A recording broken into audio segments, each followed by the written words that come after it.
Hello everyone, welcome to Ammu Simple Maths for Class 10 CBSE Mathematics. This is Amudavalli, your Maths teacher. Dear students, in today's session, I am going to teach you the derivation of section formula. Already in the previous video, I taught you what do you mean by section and what are the two types of section and what are the memory tips to learn the section formula. So through this video, I am going to teach you how to derive the proof of the section formula through this simple construction. Okay, now let us take a coordinate plane. You all know the coordinate plane or the Cartesian plane or a rectangular Cartesian system is represented by the horizontal axis and the vertical axis, which are mutually perpendicular to each other. XO, X dash is the horizontal axis and YO, Y dash is the vertical axis. Both are intersecting at the point O with the that is called origin with the coordinates 0, 0. Okay. Now here let us take a line segment with the endpoints A and B with the coordinates x1, y1 and x2, y2, and there lies a point on the line segment AB, that is say P, with the coordinates x and y, and the point P internally divides the line segment AB in the ratio m1 is to m2. Now our aim and objective is to find out the coordinates of x and y. That is called section formula. So for that we have to draw perpendiculars from the point A, P and B. That is the endpoints A and B, and with the point which divides the line segment into two parts AP and BP in the ratio m1 m2. So from those 3 points we are drawing the 3 perpendiculars AC and PD and BE, 3 perpendiculars which are parallel to y-axis. Once again I will repeat. First we are drawing perpendiculars from the endpoints AB and the point B to the x-axis, perpendicular to the x-axis and which is parallel to y-axis. So AC and PD and BE all are perpendicular to x-axis and parallel to y-axis. Okay. Then we can draw perpendicular from the point A to PD, that is AF, and from the point P we can draw another perpendicular to BE, that is PG. Now this AF and PG are parallel to x-axis. The perpendicular which is drawn to this PD, AF is parallel to x-axis. Similarly, PG also parallel to this x-axis. Okay. Now you see, since they are the perpendiculars, this AFP and PGB both are right angle, that is 90 degree. So we are going to generate the formula with the concept of similar triangles. For that similar triangles, first you have to recall what do you mean by the difference between congruence and similar. What do you mean by congruent figures? What do you mean by similar figures? Congruent means any two geometrical figures which are of same size and same shape. Size and shape are one and the same, then we can call those figures are congruent figures, and this you have learnt in class 7 itself. Whereas similar figures means they will be of same shape but of different size. If you take these two triangles, see AFP and PGB, see I have drawn separately here. In order to make you to understand, I have drawn separately here. You just observe these two triangles. These two triangles are right triangles.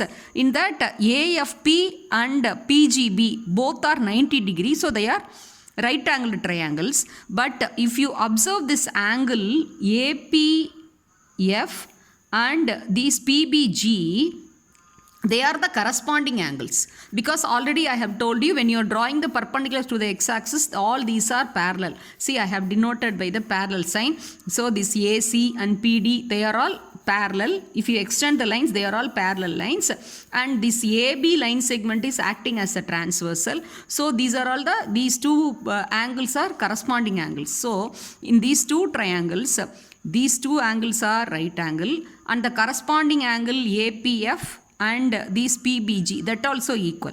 So in when two triangles, in one triangles, two angles are equal to the corresponding angles of another triangle, then those triangles are called as similar triangle. If two triangles are similar triangles, then the ratio of their corresponding sides are equal. So once again I'll repeat, these two triangles are similar triangles because this is 90 degree and these two are corresponding angles. So automatically when these two angles are equal to these two angles, the third angle also naturally will be equal. So in that case, these two triangles are called similar triangles. Then their corresponding sides ratio also will be equal. In similar triangles, the ratio of their corresponding sides also equal. So if a right angle triangle means, you can recall how do you call the sides? The two legs, this is called base side. This side is called base. This opposite side is called as perpendicular, and the longest or the greatest length which is opposite to 90 degrees is called hypotenuse. So for this base, corresponding is this base. For this perpendicular is corresponding. For this hypotenuse is this is the corresponding side. So the ratio of the corresponding sides will be equal. By keeping this concept only, we are going to derive the formula.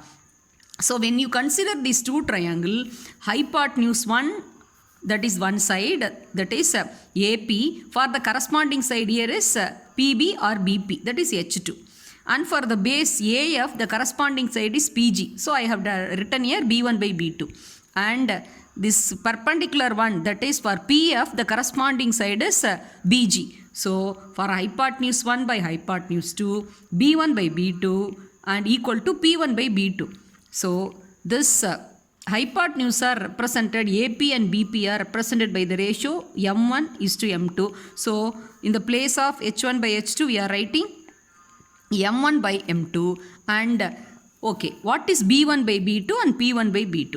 Now you have to recall, see what is the coordinate of A, P and B. Okay, see the A is with the coordinate x1, y1. So this OC is nothing but x1 and OD is nothing but x, because this is the P's coordinate, x coordinate. So the distance OD is representing x, and similarly the distance OE is representing the coordinate x2, and similarly this AC is representing the y coordinate of A, that is AC is nothing but y1, and this PD is together y, and this BE is together y2. Okay, now we have to write the base and perpendicular in terms of x, x1 and x2, y, y1, y2. Okay, so what is the distance AF? How can you evaluate? See, you all know this is a rectangular Cartesian system. So this is a rectangle. AFDC will be a rectangle and CD will be equal to AF. So CD is nothing but OD minus OC. OD is, what is that? X, and OC is x1. So AF is x minus x1. Similarly, you have to find out PG. PG and EC will be opposite sides of the rectangle. So what is ED? That is OE minus OD. OE is x2, OD is x. So DE is x2 minus x. So PG is x2 minus x. Okay. Similarly, we can evaluate the sides PF and PGs. They are the perpendiculars of these two right angled triangle. So what is PF? PF is nothing but PD minus FD. This PD together is Y, and this one is, what is that?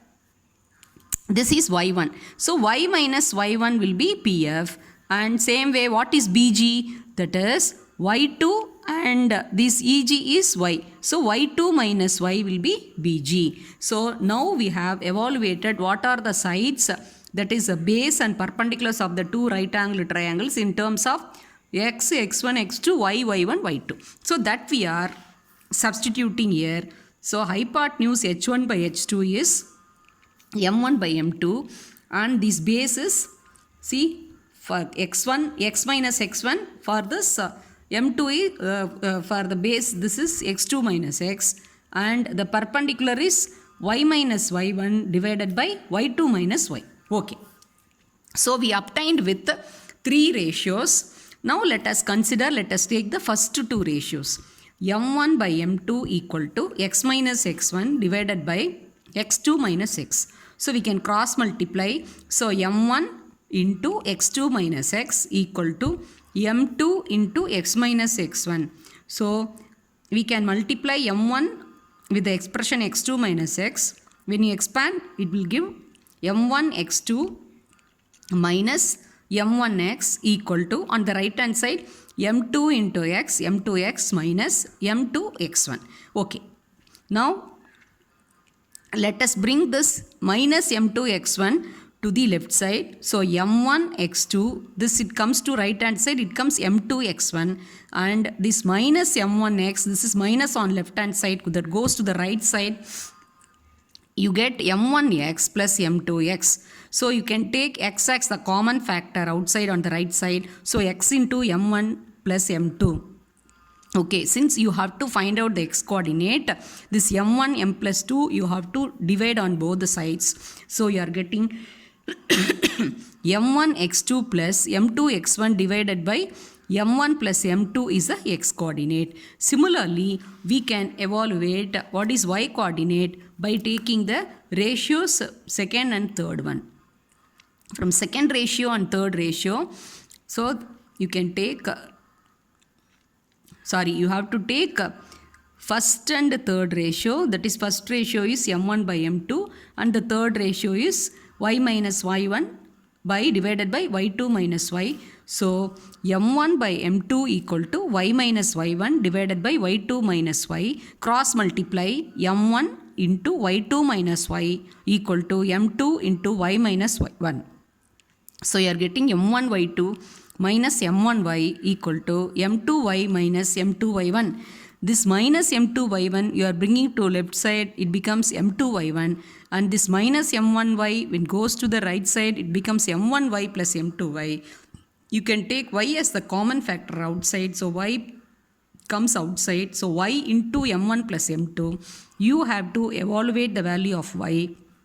So you have to divide the expression m1 plus m2 on both the sides. So you are getting m1 y2 plus m2 y1 divided by m1 plus m2 equal to y. So we are purely applying the algebraic concepts to derive the section formula. So we have obtained the y coordinate as m1 y2 plus m2 y1 divided by m1 plus m2. So thus the coordinates of the point x comma y is generated. This is the section formula. I hope you would have understood. Please watch this video as many times as possible till you understand how we have derived the section formula. This is much easier only. Still, if you have any doubt, you can ask in the comment section. Thank you, students.